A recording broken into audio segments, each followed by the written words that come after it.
불교와 동아시아 사회, 여기서는 이제 보면은 어떤 지적 교류, 인적 교류 이런 것들이 증대했음을 우리가 이제 알 수 있는 부분입니다. 자, 보면 인적 교류를 보면은 인적 교류 사람이 뭐 왔다 갔다 했다는 것이죠. 불교를 배우려고 불교를 배우고 불경을 구하기 위해서 승려들이 뭐 타국을 왕래했다고 하는데 왕래가 활발했다고 하는데 보면은 고구려의 뭐 해량 같은 경우는 뭐 신라의 거칠 부에 의해서 이제 귀의해가지고 가서 신라의 승통이 된 사람입니다. 그리고 해자 같은 경우는 나중에 뭐 일본으로 건너가서 쇼토쿠 태자의 스승이 되는 사람이기도 하고, 그리고 당나라의 뭐 감진 같은 경우는 스스로 이제 일본에 건너가서 계율을 전파하고, 그리고 불상, 불경 뭐 이런 것들을 뭐 전래했다고 하기도 하죠. 여기서도 보면 뭐 여러 가지 뭐 이제 뭐 어떤 인적 교류, 지적 교류 뭐 그런 것들이 여기 이 표를 통해서 우리가 이제 알 수가 있고, 그리고 지적 교류를 보면은 한자와 한문에 대한 이해가 심합니다. 그 이유는 뭐냐면은 불경 자체가 불경이 인도를 통해서 중국으로 들어오게 되죠. 중국으로 들어오게 되는데 어떻게든 인도의 이런 불경들이 중국말로 번역되려면은 한문이나 한자 같은 걸로 번역이 돼야 됩니다. 그래서 이런 한자와 한문에 대한 연구가 심화가 되고 또 우리나라에 들어오게 될 때는 어떻게 되느냐 어떤 한자를 활용해서 자국어 표기법이 이제 개발되기도 하죠. 신라 같은 경우는 그 음을 따지면 이두 같은 거, 그리고 일본 같은 경우는 일본의 글자 이제 가나 등을 섞어가지고 이런 중국에서 만든 불경을 이해하기도 합니다. 자, 그리고 예술과 문화의 발전 보면은 새로운 건축물 및 예술 기법 같은 것이 전파되었다. 뭐 사찰 건축물이라든가 그리고 불상 주조법, 붓, 먹안료 뭐 이런 회화 기법. 특히 회화 기법 같은 경우는 뭐 담징이 일본에다가 담징이라는 사람이 있죠. 고구려 뭐 담징이라는 사람이 있는데 일본에다가 뭐 종이, 뭐 먹 제작법 같은 것도 전수도 하고 또 호류사에다가 또 금당벽화도 그려주기도 하죠. 이런 것들. 그리고 목판인쇄술의 발달과 대장경 간행이라 했는데 목판인쇄술 같은 경우는 뭐 무구정강 대다란이경 해가지고 뭐 신라의 탑에서 나온 오래된 가장 최고의 어, 인쇄물이 있고요. 그리고 팔만대장경 이건 뭐 유네스코에 올라온 우리나라의 문화유산이죠. 이런 팔만대장경 같은 것들 이런 건 이제 송나라에서 넘어온 속장경 같은 것들을 더 증보하고 개편해가지고 만든 것이 되겠습니다. 그리고 백만탑다라는 경우 이것도 무구정강 대다라는 경이 나오기 전까지만 해도 뭐 최고의 인쇄물이라고 했었는데 무구정강 대다라는 경이 나오게 되면서 이런 백만탑다라는 경 같은 경우는 이제 나중으로 밀리게 되는데 일본에서는 가장 오래된 것입니다. 그리고 송나라, 요나라, 금나라 이런 나라들에도 대장경들이 우리나라 고려에 전파가 되기도 하죠.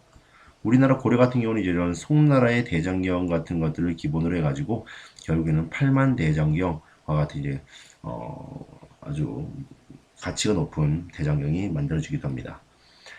자, 그리고 불교식 문화, 생활문화의 확산 보면은 뭐 차 같은 거 유행하죠. 그리고 시신을 화장하는 문화, 화장 뭐 시신을 뭐 이게 뭐 화장한다는 것은 태운다는 거죠. 태운다는 문화 같은 것을 보급하게 되고 그리고 살생을 하지 말아라. 육식, 술 이런 것들을 하지 않는 뭐 금욕의 생활을 강조하는 이런 불교식 생활 문화도 전파되기도 합니다. 그리고 불교와 삼일 생활을 보면은 불교 같은 경우는 항상 강조하는 게 뭐예요? 그렇죠? 불교 같은 경우는 자비죠, 자비. 자비를 매우 강조합니다. 그래서 사회 제도도 역시 마찬가지로 불교식의 어떤 자비 같은 것들이 이제 사회 생활에다 적용하게 되는데 왕실과 사찰을 중심으로 해가지고 어떤 비밀구제 활동이 활발하게 일어나게 되죠. 그래서 뭐 중국 같은 경우는 남북조 시대 때 뭐 무진장 무진장이라는 뭐 이제 구휼기구를 뒀다는 얘기가 있고요. 일본 같은 경우는 뭐 비정원이라든가 그리고 시학원 원과 같은 또 이제 구휼기관 그리고 뭐냐 그 뭐 병원 같은 거 이런 것들이 이제 약 같은 거를 보급해준 이런 것들이 있다고 볼 수 있겠고 그리고 고려 같은 경우는 제위보라 해가지고 어떤 기금을 마련하는 마련해가지고 약자를 돕는 이제 이런 것들이 생겨나기도 했고요. 그리고 해민국 고려시대 때는 또 해민국 같은 것들도 만들어지죠. 해민국 그래서 빈민들이 뭐 병에 걸렸을 때 구제해주는 뭐 이런 것들을 통해서 이제 어떤 자비를 실천하기도 합니다. 그리고 또 이제 저리를 이용해 가지고 여기 나왔던 뭐 의료기 금융기관 그리고 의료시설 약국 빈민 구제시설 설치 뭐 이런 것들이 다 여기에 해당되는 것이죠. 그래서 결국 이런 자비를 통한 불교의 어떤 사회 제도의 참여 이런 것들은 고대 사회의 어떤 신분 갈등을 완화시키는 역할도 하게 됩니다. 그래서 네, 신분 갈등 역할 완화. 하지만은 또 이제 약간 좀 뭐 좀 우리가 생각하는 것과 여기서 신분 갈등 완화한다고 했지만은 또 서민들이 현실 인식에는 또 어떤 것들을 시키냐면은 신분 차별 이런 것도 인정해라. 신분 차별 인정하고 그리고 니네들이 내세 잘했으면은 전생에 잘했으면 내세에 이렇게 됐겠느냐 해가지고 내세의 어떤 일들을 당연한 것으로 이제 받아들이는 현세 일들을 다양한 것을 받아들이는 이제 그런 식으로 또 호도하기도 합니다. 네.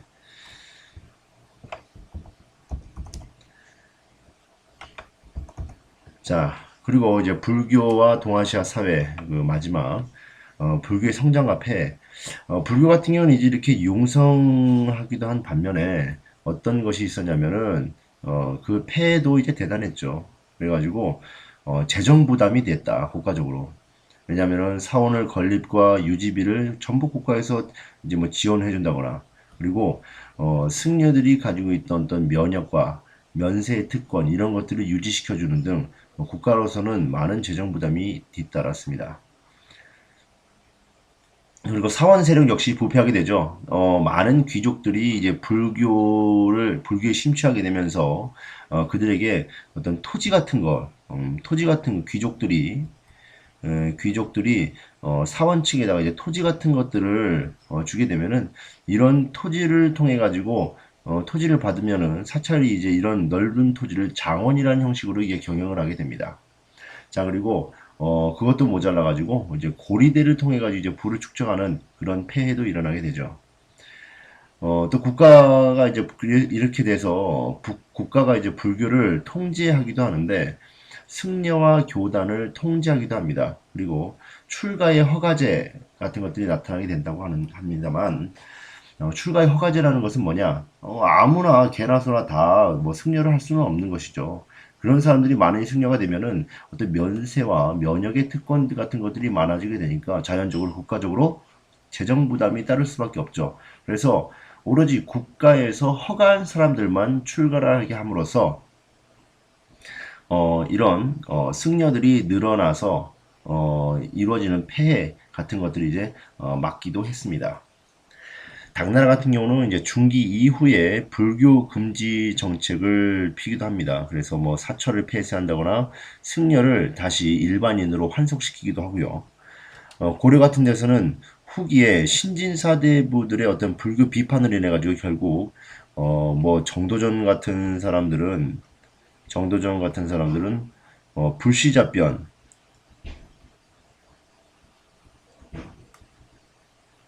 불시잡변과 같은 뭐 책도 쓰기도 하죠. 그래서 이제 어떤 불교를 유교 성리학의 사상과는 대치되는 이제 그러한 개념으로 받아들이면서 불교를 비판합니다. 결국 이런 불교들은 조선이 개창되면서 숭유 억불 정책으로 매우 쇠퇴하게 되죠.